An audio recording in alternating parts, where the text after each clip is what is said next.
కొవ్వూరుపట్నం పాత ఊర్లో వేంచేసుకున్న శ్రీ రాజరాజేశ్వరి దేవి భక్తుల కోరికలు తీరుస్తోందని ప్రజల నమ్మకం. పవిత్ర గోదావరి నది తీరమున కొవ్వూరు గ్రామం పాత ఊరు వద్ద అవధూత వరేణ్యులు శ్రీ సచ్చిదానంద సరస్వతి స్వామిచే 1920 సంవత్సరం శంకురుని ప్రతిష్ఠించారని పెద్దలు తెలుపుతారు. ప్రస్తుతం శృంగేరి సంస్థానం ఆధీనంలో నడపబడుచున్న శంకర మఠం శ్రీ రాజరాజేశ్వరి పీఠంగా ప్రసిద్ధి చెందుతోంది. దసరా ఉత్సవాలు పురస్కరించుకుని శ్రీ రాజరాజేశ్వరి శరన్నవరాత్రి ఉత్సవాలు ఘనంగా నిర్వహిస్తూ ఉన్నట్లు ఆలయ అర్చకులు తెలిపారు. అక్టోబర్ 3వ తేదీ నుండి 12వ తేదీ వరకు ఉత్సవాలు జరుగుతున్నట్టు తెలిపారు. 3వ తేదీన గణపతి పూజ, లక్ష్మీ గణపతి మరియు గాయత్రి హోమాలు, 4వ తేదీన లక్ష్మీ సరస్వతి లలిత గాయత్రి హోమములు, 5వ తేదీన నవగ్రహములు సుదర్శన గాయత్రి హోమములు, 6వ తేదీన ఆదిత్య గాయత్రి ఆయుష్ హోమములు, 7వ తేదీన రుద్ర మహాసూక్త గాయత్రి హోమములు, 8వ తేదీన ఆంజనేయ సుబ్రహ్మణ్య దుర్గ గాయత్రి హోమములు, 9వ తేదీన లక్ష్మీనారాయణ మేధ దక్షిణామూర్తి అయ్యప్ప గాయత్రి హోమములు, 10వ తేదీన రామం హయగ్రీవ గాయత్రి హోమములు, 11వ తేదీన చండీ గాయత్రి హోమములు, 12వ తేదీన శాంతి హోమం పూర్ణాహుతి జరుగునని ఆలయ అర్చకులు తెలిపారు. శృంగగిరి మహాసంస్థానానికి సంబంధించినటువంటి పాత ఊర్లో ఉన్నటువంటి శంకరమఠం ఇది 1918వ సంవత్సరం ఆ ప్రాంతం నుంచి ప్రారంభమయ్యి ఇక్కడ ఒక స్వామీజీ దీన్ని స్థాపన చేసి ఉత్తర కాలంలో దాన్ని శృంగగిరి వారి సంస్థానానికి అందజేయడం జరిగింది. ప్రతి సంవత్సరం ఇక్కడ రాజరాజేశ్వరి అమ్మవారి స్థాపన జరిగిన తర్వాత సంవత్సరం దగ్గర నుంచి కూడా ప్రతి సంవత్సరం కూడా ఇక్కడ శరన్నవరాత్రులు చాలా విశేషంగా జరుగుతూ ఉంటాయి. అలాగే శంకర జయంతి, దత్త జయంతి ఇట్లాంటి విశేష దినాల్లో కూడా ఇక్కడ విశేషమైనటువంటి కార్యక్రమాలు నడుస్తూ ఉంటాయి. ప్రతి సంవత్సరం చైత్రమాసంలో ఏకాదశి నాడు అమ్మవారిది వార్షికోత్సవం జరుగుతూ ఉంటుంది. ఈ సంవత్సరం క్రోధినామ సంవత్సరం శరన్నవరాత్రిని పురస్కరించుకుని ఈరోజు 3వ తారీఖు నుంచి 12వ తారీఖు దాకా ఇక్కడ విశేషమైనటువంటి కార్యక్రమాలు జరుగుతూ ఉంటాయి. ప్రతి దినం కూడా రమారమి ఈ 10 దినాల్లోనూ కూడా ఒక 22 హోమాల దాకా కూడా విశేషించి ఆ దినానికి విశేషంగా ఉండేటటువంటి దేవతకి సంబంధించినటువంటి హోమాలన్నీ కూడా నిర్వహించడం జరుగుతూ ఉంటుంది. చివరిని అష్టమి నాడు, నవమి నాడు చండీ హోమం, విజయదశమి నాడు పూర్ణాహుతి కార్యక్రమంగా ఈ 10 దినాలు విశేషమైనటువంటి కార్యక్రమాలు జరుగుతూ ఉంటాయి. అలానే విశేషించి 2-3 దినాలు లక్ష కుంకుమార్చనలు, తర్వాత మూలా నక్షత్రానికి సంబంధించి విద్యార్థుల చేత ఇక్కడ సరస్వతి పూజలు అవి కూడా నిర్వహించడం జరుగుతుంది. మూలా నక్షత్రం ఈ సంవత్సరం 9వ తారీఖుని పురస్కరించుకుని మనకి మూలా నక్షత్రం వచ్చింది. ఆ దినాన్ని పురస్కరించుకొని ఆ రోజు ఉదయాన్నే ఇక్కడ సరస్వతి పూజలు అవి కూడా నిర్వహిస్తున్నాము. ఇక్కడ రాజరాజేశ్వరి దేవి కోరికలు తీర్చేటటువంటి బంగారు తల్లిగా ఈ ప్రాంతం వాసులందరికీ కూడా చాలా విశేషమైనటువంటి అనుభూతులను కలిగిస్తూ ఉంటుంది ఆవిడ. అలానే విశేషమైనటువంటి జనాదరణ ఉంటుంది. ఈ కార్యక్రమాలన్నీ కూడా చాలా విశేషంగా నడుస్తుంటాయి. భక్తులు వాటిని గ్రహించి ఆలయాన్ని దర్శనం చేసుకోవాల్సిందిగా మా ప్రార్థన. తూర్పుగోదావరి జిల్లా కొవ్వూరు మండలం దొమ్మెరు గ్రామంలో ఉన్న నీలాలమ్మ అమ్మవారికి ప్రత్యేక పూజలు నిర్వహించారు. ఈ సందర్భంగా ఆలయం వద్ద షెడ్ నిర్మాణానికి 10 లక్షల రూపాయలు విరాళమిచ్చిన రాజీవ్ కృష్ణకు ఆలయ కమిటీ సభ్యులు ప్రత్యేక కృతజ్ఞత తెలిపారు. ఈ కార్యక్రమంలో కమిటీ సభ్యులు, గ్రామ పెద్దలు తదితరులు పాల్గొన్నారు. భారతదేశ విలువల్ని భావితరాలకు తెలిసే విధంగా స్పెషల్ నేషనల్ ఇంటిగ్రేటెడ్ క్యాంపు ద్వారా నిర్వహిస్తున్న కార్యక్రమం మంచి కార్యక్రమని పార్లమెంట్ సభ్యురాలు దగ్గుబాటి పురంధేశ్వరి పేర్కొన్నారు. గురువారం రాజనగరం గైడ్ కళాశాల ఆవరణంలో ఎయిర్ కమాండర్ వి.ఎం. రెడ్డి ఆధ్వర్యంలో నిర్వహించిన స్పెషల్ నేషనల్ ఇంటిగ్రేటెడ్ క్యాంపు కార్యక్రమానికి ఎంపీ దగ్గుబాటి పురంధేశ్వరి ముఖ్య అతిథిగా హాజరయ్యారు. అనంతరం పాత్రికేయుల సమావేశంలో పాల్గొన్నారు. ఈ సందర్భంగా ఎంపీ పురంధేశ్వరి మాట్లాడారు. భారతదేశ వైవిధ్యం, భిన్నత్వంలో ఏకత్వం అనే అంశాలను భవిష్యత్ తరాలకు అందించాలని ఇటువంటి మంచి కార్యక్రమాలు నిర్వహించడం అభినందనీయమన్నారు. ప్రకృతి వైపరీత్యాలు, తుఫాను, వరదల వంటివి ఏర్పడిన సమయంలో ఎన్సీసీ బృందాలు తమ వంతు కర్తవ్యంగా బాధ్యతతో వ్యవహరించడమే కాకుండా వెంటనే ఆయా ప్రాంతాలకు వెళ్లి ప్రజలను రక్షించేందుకు సహాయ కార్యక్రమాలు నిర్వహిస్తూ వారికి అండగా ఉంటారని తెలిపారు. ఇటీవల విజయవాడలో వరద ముంపుకు గురైన ప్రాంతాల్లో ఎన్సీసీ బృందాలు వెళ్లి వరద ముంపులో ఇబ్బందులు పడుతున్న ప్రజలకు సహాయ కార్యక్రమాలు అందజేయడం మానసం చూశామన్నారు. ఎన్సీసీ ఎన్సీసీ శిక్షణ పొందిన వారందరూ మంచి క్రమశిక్షణతో ఉత్తమ లక్ష్యాలు కలిగిన భారత పౌరులుగా ఎదుగుతారని పేర్కొన్నారు. ఈ కార్యక్రమంలో Kallal Aryam Agarwal, Kakinada deputy director general, air commander VM Reddy, Chaitanya విద్యా సంస్థల చైర్మన్, మాజీ శాసన మండలి సభ్యులు, మాజీ విప్ కేవీవీ సత్యనారాయణ, రాజు, చైతన్య రాజు తదితరులు పాల్గొన్నారు. నిన్నే మనం గాంధీ జయంతిని, అదేవిధంగా లాల్ బహదూర్ శాస్త్రి గారి జయంతిని నిర్వహించుకోవడం జరిగింది. అందరికీ శుభాకాంక్షలు తెలియజేస్తూ దానిలో అంతర్భాగంగానే ఇవాళ ఈ స్పెషల్ నేషనల్ ఇంటిగ్రేషన్ క్యాంప్ అనేది ఎన్సీసీ మాధ్యమంగా ఇవాళ గ్లోబల్ యూనివర్సిటీలో, గోదావరి గ్లోబల్ యూనివర్సిటీలో ఇవాళ నిర్వహించుకుంటున్నాం. ఇది చాలా మంచి కార్యక్రమం. ఎవరైతే ఉంటారో వారు పిల్లల్లో, భావితరాల వారిలో మన యొక్క భారతదేశ విలువల్ని కావచ్చు, అదేవిధంగా యూనిటీని కావచ్చు, ఇంటగ్రేషన్ని కావచ్చు, ఏదైతే మనం వివిధత్వంలో ఏకత్వం అని చెప్పి మనం భావిస్తూ ఉంటామో దాన్ని పిల్లలకి గుర్తు చేస్తూ ఈ వైవిధ్యం ఏదైతే భారతదేశంలో ఉంటుందో దాన్ని కలుపుకుంటూ మనం మంచి భారత పౌరులుగా ఎదగాలి అనేటువంటి భావనని పిల్లల్లో కల్పిస్తుంది. అది మాత్రమే కాకుండా ప్రకృతి వైపరీత్యాలు ఏర్పడినా, ఎక్కడైనా ఎటువంటి ఇబ్బందులు వచ్చినా కూడా ఎన్సీసీ వారు వెంటనే వెళ్ళి అక్కడ భాగస్వాములు అవుతూ అక్కడ ఉన్నటువంటి ప్రజలకు కూడా సేవ చేస్తూ ఊరట కల్పిస్తారు. మన రాష్ట్రంలో మనం ఎదుర్కొన్నటువంటి వరదల నేపథ్యంలో కూడా ఎన్సీసీ వారు చాలా చక్కగా వారి సేవల్ని ఇక్కడ ఉన్నటువంటి ప్రజలకి అందించినటువంటి విషయం మనం అందరం కూడా గుర్తించవలసినటువంటి అవసరం ఉన్నది అని చెప్పి నేను తెలియజేస్తాను. ఎన్సీసీ ట్రైనింగ్ తీసుకున్నటువంటి వాళ్ళు సాధారణంగా మంచి క్రమశిక్షణతోటి భారతదేశ విలువల్ని గౌరవించే పౌరులుగా ఎదుగుతారు అనేటువంటి విషయాన్ని ముందు మనం ఇక్కడ గమనించాలి. ఈ మధ్య కాలంలో ఒకంత ఎన్సీసీ పట్ల కొంచెం ఆ ఇంట్రెస్ట్ అనేది తగ్గుతున్నటువంటి సందర్భంలో ఇటువంటి క్యాంప్స్ ఎన్సీసీ వారు ఈ ప్రతి సంవత్సరం కూడా వీరు నిర్వహించడం అనేది జరుగుతూ ఉంటుంది. పోయిన సంవత్సరం ఒకంత ఇబ్బంది వచ్చి నిర్వహించుకోలేకపోయాము. కానీ ఈసారి గోదావరి గ్లోబల్ ఇన్స్టిట్యూట్ వారు ముందుకు వచ్చి మేము మీకు సహకరిస్తాము, మీరు మా క్యాంపస్లో మీ యొక్క కార్యక్రమాన్ని నిర్వహించుకోవచ్చు అని చెప్పి తెలియజేసినప్పుడు వారు వెంటనే ఆ అవకాశాన్ని అందిపుచ్చుకుని ఇవాళ రాజమహేంద్రవరంలో గోదావరి గ్లోబల్ యూనివర్సిటీలో ఈ కార్యక్రమాన్ని నిర్వహించుకోవడం అనేది మనమందరం కూడా, ప్రత్యేకించి రాజమహేంద్రవరం వాసులందరూ కూడా మనం గర్వించదగ్గ విషయంగా నేనైతే భావిస్తున్నాను. ఇవాళ భారతదేశం ఎదుగుతున్నటువంటి ఒక గొప్ప ఆర్థిక శక్తిగా ప్రపంచం అంతా కూడా గుర్తిస్తున్నటువంటి తరుణంలో ఏదైతే సామాజిక విభజనని తీసుకొచ్చేటువంటి ఫోర్సెస్ కూడా మన భారతదేశంలో ఉన్నాయో వాటిని ఎదుర్కొంటూ ఒక జాతీయ భావన పిల్లల్లో పెంపొందించవలసినటువంటి అవసరం ఉన్నటువంటి తరుణంలో ఈ నేషనల్ క్యాడెట్స్లో పిల్లల్ని మనం చేర్పించే ప్రయత్నం మనం అందరం కూడా చేయాలి అని చెప్పి తల్లిదండ్రులకి నేను చేసినటువంటి విజ్ఞప్తి. సాధారణంగా యూనివర్సిటీస్లో కూడా, అదేవిధంగా కాలేజెస్లో కూడా ప్రిన్సిపల్స్ ఎవరైతే ఉంటారో వారు నిర్ణయం తీసుకోవచ్చు.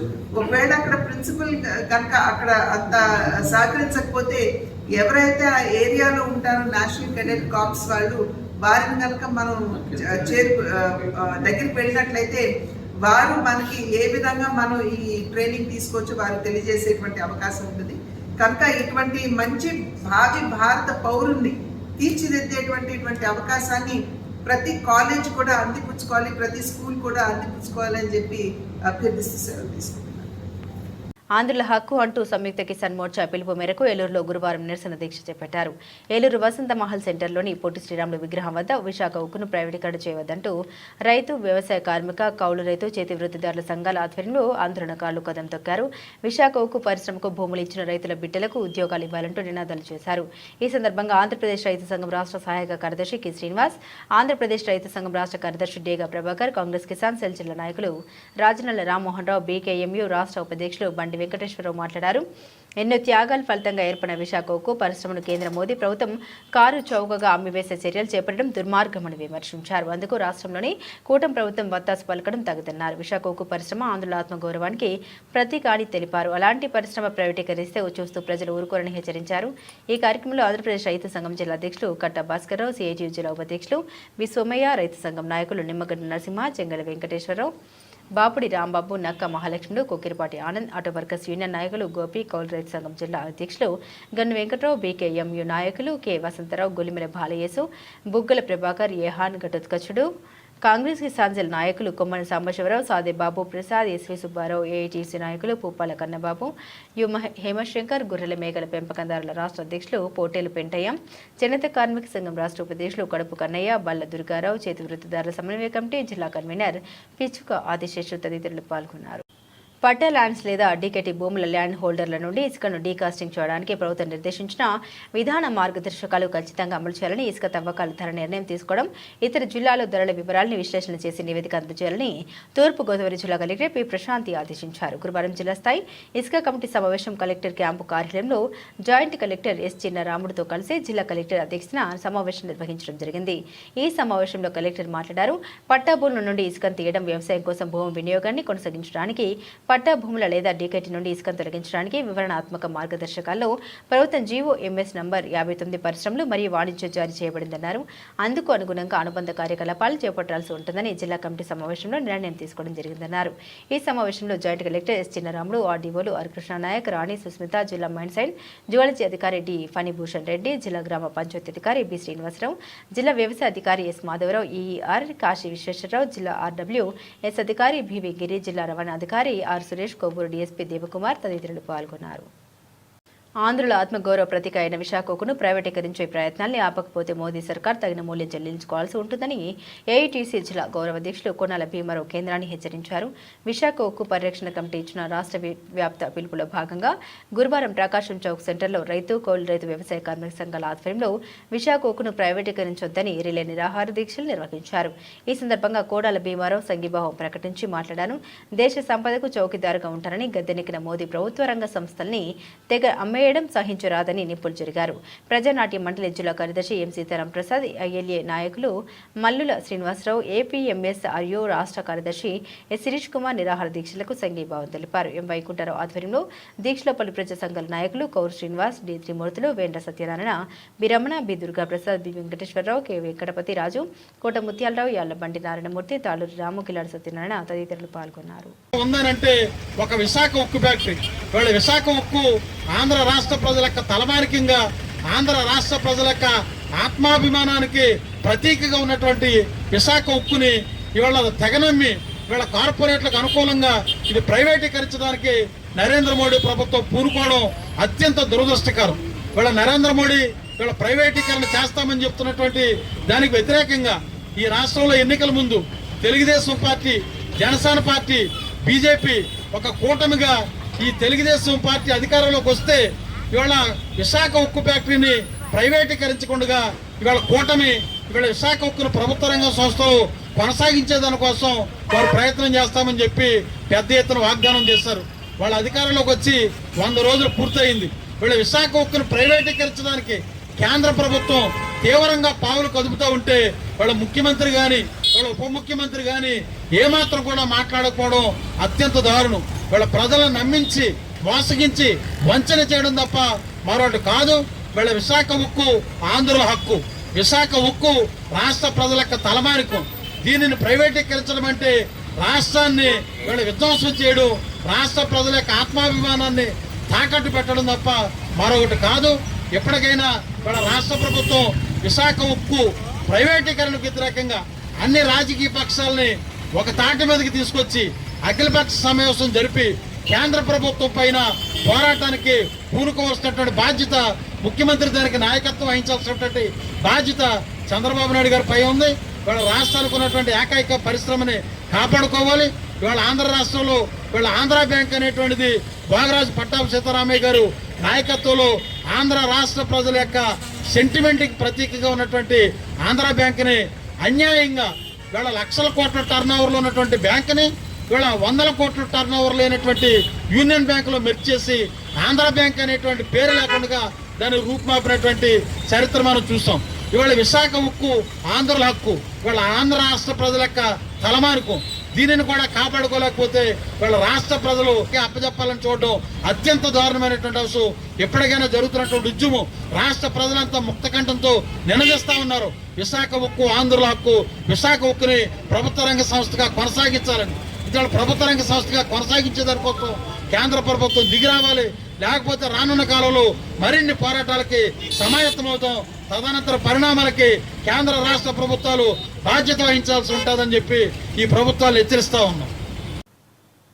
పిల్లల ఎదుగుదలను సాధారణ స్థితికి తీసుకొని వచ్చే క్రమంలో జిల్లాలో బంగారు కొండ ప్లస్ కార్యక్రమాన్ని కార్పొరేట్ సామాజిక బాధ్యత కింద చేపట్టే ప్రతిపాదన సిద్ధం చేశామని తూర్పు గోదావరి జిల్లా కలెక్టర్ పి ప్రశాంతి పేర్కొన్నారు. గురువారం కలెక్టర్ క్యాంపు కార్యాలయంలో గేల్ ప్రతినిధులతో కలెక్టర్ సమావేశం నిర్వహించారు. ఈ సందర్భంగా కలెక్టర్ మాట్లాడుతూ వయసుకు తగ్గ బరువు, ఎదుగుదల లేని రక్తహీనత, తీవ్ర పోషకాహార లోపం గల పిల్లల్ని గుర్తించి వారిని సాధారణ స్థితికి తీసుకుని రావడంతో కోసం బంగారు కొండ కార్యక్రమాన్ని జిల్లాలో సమర్థవంతంగా చేపట్టడం జరిగిందన్నారు. తూర్పు గోదావరి జిల్లాలో ప్రజల భాగస్వామ్యంతో ప్రయోగాత్మకంగా చేపట్టినట్టు తెలిపారు.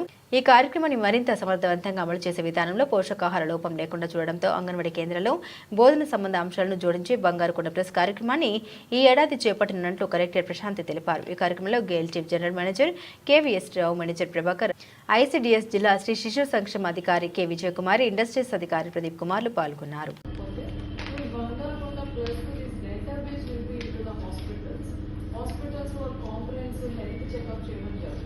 ఏమొస్తాయంటే హార్ట్ డిసీజెస్ అండ్ జెనెటిక్గా హిమోఫీలియా ఇలాంటి ఐడెంటిఫై అవుతుంది అండ్ లంగ్ డిసీజెస్ కూడా ఐడెంటిఫై అవుతాయి.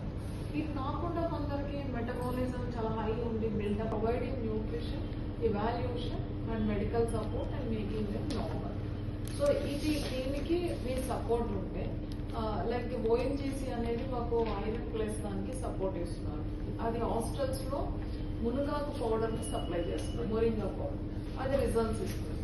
సో ఇందులో మీ సపోర్ట్ ఉంటే యాజ్ ఎ ప్రాజెక్ట్గా I address GAIL for financial support. రానున్న పుష్కరాల నాటికి నగరంలోని రహదారులు, డ్రైన్స్ వంటి సమస్యలు లేకుండా నగర ప్రజలకు వచ్చే యాత్రికుల సౌకర్యార్థం ఆధునీకరించడం జరుగుతుందని రాజమహేంద్రవరం సిటీ శాసనసభ్యులు ఆదిరెడ్డి వాసు పేర్కొన్నారు. గురువారం ఎమ్మెల్యే ఆదిరెడ్డి వాసు కూటమి నాయకుల అధికారులతో కలిసి నగరంలోని 11వ డివిజన్ మల్లిన నగర్లో పర్యటించారు. ఈ సందర్భంగా వారు మాట్లాడుతూ ప్రభుత్వ అభివృద్ధి కార్యక్రమాలు ప్రజల నుండి తెలుసుకుని వారి సమక్షంలో చేయడం జరుగుతుందని, ఆ దిశగా నగరంలోని ప్రతి వార్డులో చేపట్టాల్సిన పనుల్ని కూటమి నాయకులతో కలిసి పర్యవేక్షిస్తున్నామన్నారు. ఈ కార్యక్రమంలో ఎమ్మెల్యే ఆదిరెడ్డి వాసు వెంట నాయకుల అధికారులు తదితరులు పాల్గొన్నారు. చెయ్యాలన్న దాని మీద స్థానిక ప్రజలందరితోటి తిరగడం జరుగుతూ ఉంది. ఎన్డీఏ కూటమి నాయకులందరూ కూడా రావడం జరిగింది. చూసాం ప్రధానమైన సమస్యలు చాలా. లొకాలిటీ అయితే పాష్ ఏరియాస్ అంటారు వీటిలన్నింటినీ కూడా, అంటే నగరం విస్తీర్ణ ఈ వైపు జరుగుతూ ఉంది. అలాంటి లొకాలిటీలోని ఒక మంచి రోడ్ కానీ డ్రైన్ కానీ లేకపోవడం చాలా దురదృష్టకరం. నాకు తెలిసి 2007 ఆ సమయంలో 8 ఆ సమయంలో ఆనాడు ఉన్న కార్పొరేషన్ ఏదైతే మేయర్గా ఆదిరెడ్డి వీర్రావు గారు ప్రాతినిధ్యం వహిస్తున్న ఈ వార్డు పరంగా చేయించిన కార్యక్రమాలే తప్ప మరలా లేవు. చేసుకోవాల్సిన అవసరం ఉంది. డిపార్ట్మెంట్ వారు అందరూ వచ్చారు, ఎస్టిమేట్స్ అన్నీ రెడీ చేసి దగ్గరలోనే అవసరమైన సీసీ రోడ్స్, డ్రైన్స్ కూడా వేసే బాధ్యత ఎన్డీఏ కూటమి మేము తీసుకుంటా ఉన్నాం. చాలా సమస్యలు ఉన్నాయి. కుక్కల సమస్య ఒకటి బాగా ఎక్కడికాడే వినబడతా ఉంది. దానిపైన కూడా ఎందుకంటే చట్టాలు ఉన్నాయి, వాటి మీద ఏ చర్యలు తీసుకోలేం. చేయగలిగింది ఆ కుటుంబ నియంత్రణ ఏదైతే వాటికి చేసి వాటి సంఖ్యని తగ్గించుకుంటూ సంవత్సరానికి వెళ్ళాలి. అది కూడా ఆల్రెడీ క్వారీ సెంటర్లో ఒకటి ఉంది, సరిపోట్ల. ఇప్పుడున్న జీవాలు ఒక పాపులేషన్ చూస్తే ఆ సెంటర్ సరిపోవట్లేదు. ఇంకొకటి అడిషనల్ సెంటర్ కూడా ఒకటి రెడీ చేస్తున్నాం. డాక్టర్స్, కొన్ని ఎన్జిఓస్ సహకారం తీసుకొని ఎక్కువ మనం నెలకి ఇన్నని డాగ్స్కి ఆపరేషన్ చేయించి వాటి యొక్క స్ట్రెంగ్త్ని పెరిగేందుకు, ఆ కౌంట్ పెరగనివ్వకుండా చూసే కార్యక్రమం కూడా చేయబోతా ఉన్నాం. అలాగే ఈ చెట్లు కూడా ఉన్నాయి. గతంలోనే ఏదైనా ఒక చెట్టు బాగా ఇబ్బందిగా ఉంటే చెప్తే అధికారులు వెంటనే చర్యలు తీసుకున్నారు. ఇప్పుడు అది కాదు. ఇప్పుడు ఒక చెట్టుని కానీ ఏదైనా సరే మనం తుంచాలి అని అనుకుంటే అక్కడ స్థానికంగా ఉన్న ప్రజలందరూ ఒక అర్జీ పెట్టాలి. అది కార్పొరేషన్ నుంచి అధికారి డిఎఫ్ఓకి పెట్టాలి. డిఎఫ్ఓ గారు ఆమోదం తెలిపిన తర్వాతే ఒక చెట్టుని మనం ముట్టుకోగలం. కేవలం ఈ పర్యావరణాన్ని కాపాడాలి, మొక్కల్ని పరిరక్షించుకోవాలన్న ఉద్దేశంతో ప్రభుత్వాలు తీసుకుంటున్న నిర్ణయాలు అవి కూడా ప్రజలు గమనించి మీకు బాగా ఇబ్బందికరమైన పరిస్థితులు ఉంటే స్థానికంగా ఉన్న వాళ్ళందరూ కలిపి సంతకాలు సేకరించి ఇచ్చినట్లయితే ఈ ప్రాసెస్ ఏదైతే ఉందో అన్నీ చేయించి చేసే బాధ్యత ఎన్డీఏ కూటమిగా తీసుకుంటాం. 2027 పుష్కరాలి కల్లా నగరంలో ఎక్కడా కూడా రోడ్ అనేది, డ్రైన్ అన్నది సమస్య అనేది లేకుండా చేసే బాధ్యత ఎన్డీఏ కూటమిగా మేము తీసుకోవాలన్న ఆలోచనతో మొదటి రోజు నుంచి పనిచేస్తున్నాం. భవిష్యత్తులో కూడా ఇలాగే పనిచేస్తాం. తూర్పుగోదావరి జిల్లాలో 1500 పైబడి ఓటర్లు ఉన్న పోలింగ్ కేంద్రాలను గుర్తించి ఆ మేరకు 12 కొత్త పోలింగ్ కేంద్రాల ఏర్పాటుకు ప్రతిపాదన చేయడం జరిగిందని తూర్పుగోదావరి జిల్లా ఎన్నికల అధికారి కలెక్టర్ పి ప్రశాంతి తెలియజేశారు. గురువారం పొమ్మూరు కలెక్టర్ క్యాంపు కార్యాలయంలో ఎస్ఎస్ఆర్ 2025 పోలింగ్ స్టేషన్ల హేతుబద్ధీకరణపై రాజకీయ భాగస్వామ్య సమావేశానికి జిల్లా కలెక్టర్ అధ్యక్షత వహించారు. ఈ సందర్భంగా జిల్లా కలెక్టర్ మాట్లాడారు. ఎస్ఎస్ఆర్ 2025 అనుసరించి ఇప్పటి వరకు ఓటర్ల జాబితాను అనుసరించి ఇంటింటి సర్వే చేపట్టడం ద్వారా ఓటర్ల జాబితా 99.94% పరిశీలన పూర్తి చేశామన్నారు. పోలింగ్ స్టేషన్ భవనాల భౌతిక ధృవీకరణ, పోలింగ్ స్టేషన్ల హేతుబద్ధీకరణ, పునర్ ఏర్పాట్ల పరిశీలన చేపట్టడం జరుగుతుందని పేర్కొన్నారు. ఈ కార్యక్రమంలో డిఆర్ఓ జి నరసింహులు, రాజకీయ పార్టీల ప్రతినిధులు, BJP general secretary Gurrala Venkatrao, CPI జిల్లా secretary T Arun, YSRCP polling management incharge K Rajasekhar, collector, ఎన్నికల superintendent GLS Devi, election DT Girish Kumar తదితరులు పాల్గొన్నారు. Database as well and complete the APS for automatic form 6 అనేది జనరేట్ అవుతుంది. సో ఈ రెండు కేటగిరీస్ మీద కూడా మనం ఆల్ ఎడ్యుకేషనల్ ఇన్స్టిట్యూషన్స్కి మనం నెక్స్ట్ ఈ వీక్ అంతా కూడా డ్రైవ్ చేయాలి. దీంతో పాటుగా మనకి కొందరు అడ్రస్ చేంజెస్, ఎస్పెషల్లీ అర్బన్ ఏరియాస్లో అడ్రస్ చేంజెస్ అవి ఉంటాయి, అది కూడా చేస్తుంది. ఇది చేస్తూనే మనకి ఇంకొక అవకాశం ఏమి ఇస్తాము అంటే ఈజీఏ దిస్ టైమ్ స్పెషల్ సమ్మరైజేషన్లో we can propose some nomenclature changes on polling stations, location changes, అలానే ఎక్కడైతే 1500 కన్నా ఎక్కువ అయినాయో కొత్త పోలింగ్ స్టేషన్స్ కూడా ఉన్నాయి. అదే మీకు ఫార్మాట్ 1 to 5 వచ్చాయి. చేంజ్ ఆఫ్ లొకేషన్స్ అనేది మేము రాజమండ్రి సిటీలో ప్రపోజ్ చేశాము.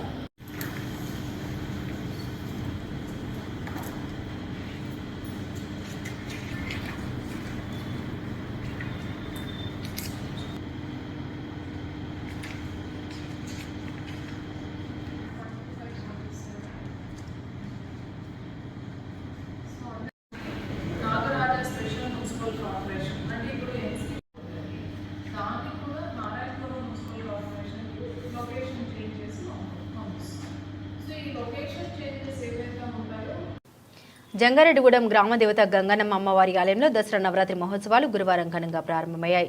పట్టణ ప్రముఖులు డికెడి సత్యనారాయణ, భాగ్యలక్ష్మి దంపతులు కలశ స్థాపన చేసి ఉత్సవాలు ప్రారంభించారు.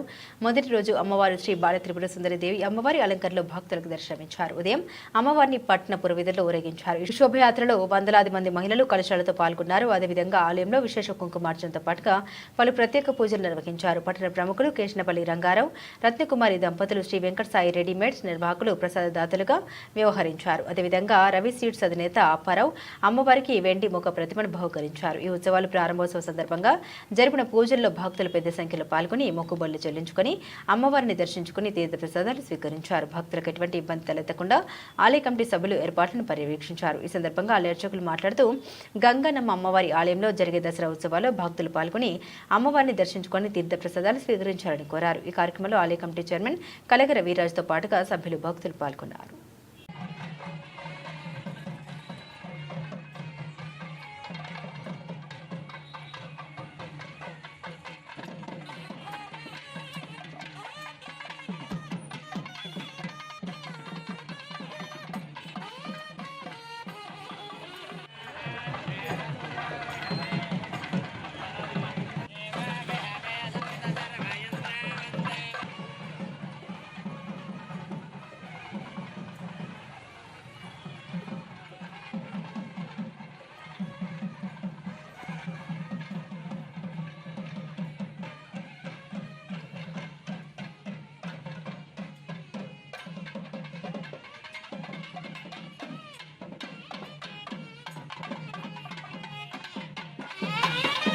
శ్రీ గంగానమ్మ అమ్మవారి దివ్య సన్నిధానంలో 3వ తేదీ గురువారం ఈ రోజున అమ్మవారి బాలాత్రిపుర సుందరదేవిగా తెల్లవారుజాము నుండి కూడా అవతార పూజా కార్యక్రమాన్ని పరిసమాప్తి చేసుకుని అమ్మవారి ఉత్సవమూర్తి మేళతాళాలతో మంగళ వాయిద్యాలతో 108 మంది మహిళామూర్తులు కలసలు ధరించి అమ్మవారికి స్వాగతం పలుకుతూ నవరాత్రి మహోత్సవానికి నాందిగా శ్రీ గంగానమ్మ అమ్మవారు పట్టణ పురవీధుల్లో విహరిస్తూ భక్తులందరినీ కూడా అనుగ్రహిస్తూ ఈ నవరాత్రి మహోత్సవాలు 10 రోజులు కూడా మీరందరూ కూడా రండి అమ్మ, నా మహోత్సవాలన్నీ కూడా జరుగుతున్నవి, మీరందరూ కూడా వచ్చి ఈ మహోత్సవాలు తిలకించి ఈ యొక్క నవరాత్రి వ్రత ఫలాన్ని మీరందరికీ కూడా ప్రసాదించడానికి అమ్మవారు ఈ రోజు నాందిగా గ్రామోత్సవానికి బయలుదేరారు.